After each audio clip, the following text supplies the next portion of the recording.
Imagine standing at the edge of a canyon so deep that a dropped stone takes nearly 10 seconds to hit the water far below. Now imagine your only way across is not a bridge of steel, but one woven entirely from grass. This is the Andes Mountains, high in what is now Peru, home to the Inca, a great civilization of mountain builders, more than 500 years ago. They had built one of the largest empires on Earth, stretching across thousands of miles of narrow mountain roads that connected countless cities and villages. But rivers like the Apurimac cut straight through that empire, carving canyons too wide and too deep for any simple wooden plank. So every single year, entire villages worked together to grow something stronger than wood: rope. They harvested a tough, scratchy mountain grass called ichu, rough like a doormat and just as sturdy, then carried heavy bundles of it down steep mountain paths to the canyon's edge. There, they twisted it into cords as thick as a wrist. Then they twisted those cords together again and again, braiding them into cables as thick as a person's leg and nearly as long as 3 school buses end to end. But how do you anchor something that heavy to bare rock, with no bolts and no machinery? Have you ever wondered how you carry a rope across a canyon before there's a bridge to walk on?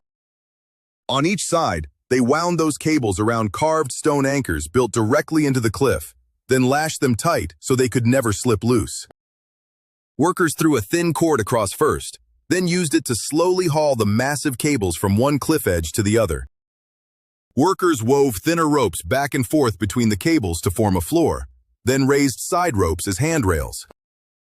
Piece by piece, over 3 days of steady work, about as long as a long weekend, a bridge began to hang in the empty air.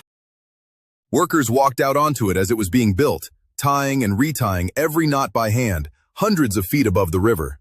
Imagine tying your shoelaces while sitting on a swing high above your street, except the drop was 100 times farther.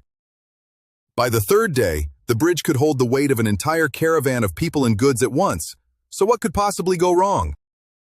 But hidden inside every grass fiber was a secret that could turn the sturdiest bridge dangerous without warning. Could you spot the danger before it was too late? Under sun, wind, and constant use, the fibers dried out and quietly frayed, until the strongest bridge in the empire could turn deadly within a single year. A bridge nobody rebuilt in time wasn't just old, it could snap completely, without warning, in the middle of a crossing. So the Inca's answer wasn't to build one bridge forever, it was to never stop rebuilding it. Every year, before the old ropes could fail, the communities cut the tired bridge loose and wove a brand new one in its place.